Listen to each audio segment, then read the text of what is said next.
एक घड़ी आधी घड़ी आधी में पुनिआत, तुलसी संगत साधकी हरे कोटि अपराध. వేదవ్యాస మహారాజుల వారు వెళ్తున్నారు. దారిలో ఒక పురుగు రోడ్డు దాటబోతోంది. ఆ కాలంలో అది మట్టి దారి. ఆ మహానుభావుని చూపు పడింది. ఆ పురుగుకు యోగశక్తిని ఇచ్చి అడుగుతున్నారు, ఇంత త్వరగా రోడ్డు దాటుతున్నావు, నువ్వేమైనా పనికి వెళ్ళాలా, పెళ్లికి వెళ్ళాలా, దుకాణానికి వెళ్ళాలా, ఎవరికైనా రొట్టెలు చెయ్యాలా అని. అంత వేగంగా రోడ్డు దాటుతున్నావు. ఒక కాలవలోంచి బయటకొస్తే ఇంకొక వేరేదైనా కాలవలో పడతావు. ఇంత వేగం ఎందుకు నీకు? మహారాజా, ఎద్దుల బండి శబ్దం విన్నాను. నేను గనక నా పనిలో కొంచెం సోమరిగా ఉన్నట్లయితే చంపబడతాను అంది. అయితే ఏంటి, నువ్వు పురుగువి, చచ్చిపోతావు, కాలవలోంచి రక్షించబడతావు. తదుపరి మహారాజా, జీవం ఉన్న దేహంలో వాత్సల్యం ఉంటుంది. మంచిదే నాయనా, నేను వేదవ్యాస మహారాజుని. నీవు సాధువు చెప్పిన మాట విను. పడిండు, నలిగిపోనివ్వు ఈ పురుగు శరీరాన్ని. నిన్ను ఉన్నత యోనిలోకి తీసుకువెళతాను. సత్సంగాలు వినిపించి నిన్ను గొప్ప ఆత్మగా చేస్తాను. పురుగు అంగీకరించింది, నలిగిపోయింది. కొంతకాలానికి కుందేలుగా మారింది, జింకగా మారింది. తరువాత జింకను వేటగాడు కొట్టి చంపాడు. వేటగాడిని చూస్తూ చూస్తూ జింక చనిపోయింది. వేటగాడి ఇంట్లో అది జన్మించింది. తరువాత ఆ వేటగాడు వేటకు వెళ్లే అడవిలో మహాత్ముని కుటీరం లభించింది. అక్కడికి వస్తూ వెళ్తూ ఉండే మహాత్ములను తలుచుకునేవాడు. మిత్ర అనే తల్లి మరియు కుశరు అనే ఋషి ఇంట్లో జన్మించాడు. భూతకాలంలోని పురుగు ఇప్పుడు జన్మించింది. మైత్రేయ అనే పేరుతో గుర్తించబడింది. మిత్రుని తల్లి, మిత్ర తల్లి గర్భం నుంచి జన్మించిన ఋషి కుశరుని కుమారుడికి మైత్రేయ అని పేరు పెట్టారు. 5 ఏళ్ల మైత్రేయ మరియు వ్యాసుల వారు అక్కడికి చేరుకొని అతనికి సత్సంగం యొక్క వాక్యాలు వినిపించారు. కర్మయోగిగా మారే విధానాన్ని నేర్పించారు. ప్రాణాయామం నేర్పించారు మరియు జపించడం నేర్పించారు. మేధస్సు, గుప్త శక్తులు వికసితం చెందాయి. ఏకాగ్రత పెరిగింది. 8-10 సంవత్సరాల వయసులో వ్యాసుల వారన్నారు, అబ్బాయి, కార్తీక ప్రాంతంలో నందభద్రుడనే తపస్సు చేస్తున్నాడు బ్రాహ్మణుడు. వెళ్ళు, అతనికి చెప్పు, నీ శరీరాన్ని ఎక్కువగా కష్టపెట్టకు, వీణ తీగలు ఎక్కువగా లాగవద్దు, అది విరిగిపోతుంది అని. జీవితం అంటే సంగీతం. ప్రాణదాత పాటలు పాడడం కోసమే జీవితం. తపస్సుతో ఎండబెట్టడం కోసం కాదు. తపస్సు చేయి, కానీ తపస్సును కూడా సార్థకం చేయి. ఒక వ్యక్తి నీళ్లు దంచుతున్నాడు. తమ్ముడు, ఏం చేస్తున్నావంటే నిష్కామ కర్మ అన్నాడు. అబ్బాయి, ఇది నిష్కామం కాదు, వ్యర్థమైన పని. సకామ కర్మలు చేయండి గృహస్థులు, కానీ కొంత సమయం నిష్కామ కర్మ కూడా చేయండి. తద్వారా హృదయం ఆనందంతో, శాంతితో నిండాలి, దైవిక ఆనందంతో నిండాలి. అర్థంతో పని చేయండి. చేసే ముందు ఆలోచించండి, ఆ పనికి ఫలితం ఎలా ఉంటుందో, ఎప్పుడు పూర్తవుతుంది, ఫలితం ఏమిటి అని. విచక్షణ రహితంగా పనిచేస్తున్నవారు వ్యర్థంగా శ్రమ పడుతూ ఉంటారు. సోమరితనం వల్ల పారిపోయేవారు వ్యర్థంగా జీవితాన్ని కోల్పోతారు.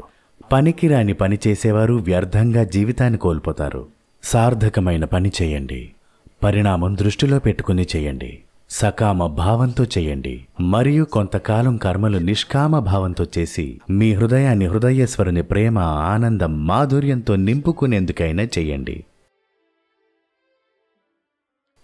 ఆ నందభద్రుడు వ్యర్థంగా తపస్సు చేస్తున్నాడు. వీళ్ళబ్బాయి, అతన్ని తపస్సు నుంచి నివృత్తించు. 8-10 సంవత్సరాల ఆ బాలుడు ఒకప్పటి పురుగు. కార్తీక క్షేత్రంలో నందభద్రుని చేరి, ఓ నందభద్ర, మీరు ఇంత తపస్సు చేస్తున్నారు. పాపాత్ములు హర్ష ఉల్లాసాలతో ఆనందిస్తున్నారు. ధర్మాత్ములు దుఃఖితులవుతున్నారు. సజ్జనులైతే కష్టాలు పడుతున్నారు. కసాయిల వద్ద కుశలం. మరియు ధర్మాత్ములు దండించబడుతున్నారు. అలా ఎందుకు? ఇది తెలుసుకోవడం కోసం నేను భగవంతుని తపస్సు చేస్తున్నాను. దేవుడు ప్రత్యక్షమైతే నేను అడగాలి అన్నాడు. ఇంత చిన్న ప్రశ్నకి అంత ఎక్కువ తపస్సా? త్రిభువనపతి వస్తే ఇదేనా అడిగేది? ఇదైతే నేనే చెప్తాను నీకు. అబ్బాయి, నువ్వు చెప్పగలవా?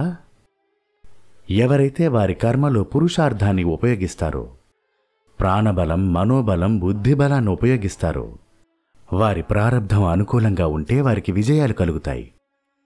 ఒకవేళ ప్రాణబలం, బుద్ధిబలం, మనోబలం పెట్టకపోతే, ఇంకా అజాగ్రత్తగా పనిచేసినట్లయితే అతను ధర్మాత్ముడైనా అపజయం పొందుతాడు, మరియు దుష్ట ఆత్మ అయినా సరే అతను విజయం సాధిస్తాడు.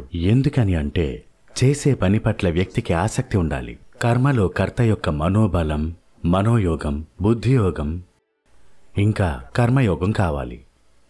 గత జన్మలోని శుభకార్యాల వల్ల ఎవరికైనా సరే సులభంగా సౌకర్యాలు, విజయాలు లభిస్తాయి. మరి గత జన్మలోని అశుభకార్యాల వల్ల ఎవరికైనా అపజయమే కలుగుతుంది. కానీ విజయం, అపజయం అనేవి ముఖ్యం కాదు. ఆ రెండిటిలో కారణాన్ని వెతికి వైఫల్య కారణాన్ని తొలగించి విజయానికి కారణం తెలుసుకుని సమత్వంలో ఉండేవాడు అతను కర్మ యోగిగా మారతాడు, ప్రపంచంలో సంతోషంగా ఉంటాడు.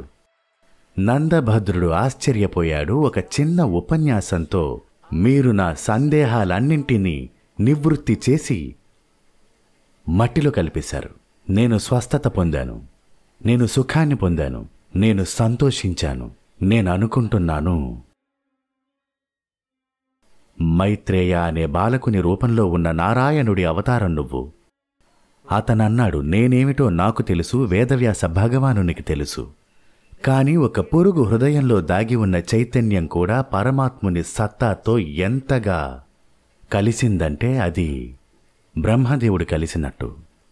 మీ ఇంటిలోని బాత్రూంలో మరేదైనా మురికి ప్రదేశంలో 0 బల్బ్ ఏ పవర్ హౌస్తో కనెక్ట్ అయిందో, ఒక రాష్ట్రపతి లేదా ఎవరైనా ధనవంతుల పూజ గదిలో మెరుస్తున్న బల్బులో ఉన్న సత్తా కూడా ఆ పవర్ హౌస్దే. सब घट मेरा साइया, खाली घट ना कोई, बलिहारी वो घट की जा घट प्रगट हुई. పురుగు నుండి కుందేలు, కుందేలు నుండి జింక, జింక నుండి వేటగాడు, వేటగాడి నుండి మిత్ర అనే తల్లి గర్భం నుండి జన్మించారు మైత్రేయ.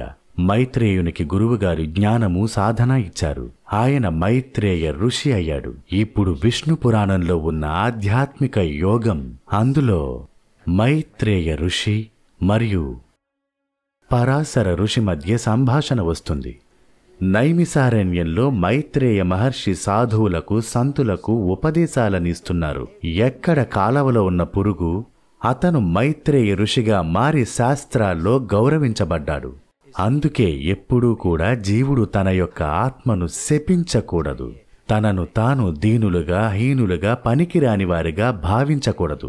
వేల పొరపాట్లు జరిగిన సత్సంగం తరువాత నిశ్చయించుకోండి, ఎప్పుడోకప్పుడు ఏదో విధంగా రాముని చెవిలో పడతాను, ఆలస్యంగానైనా భగవంతుని పొందుతాము, భగవత్ శాంతిని పొందుతాము, భగవద్ జ్ఞానాన్ని పొందుతాము, భగవద్ ఆనందాన్ని పొందుతాము.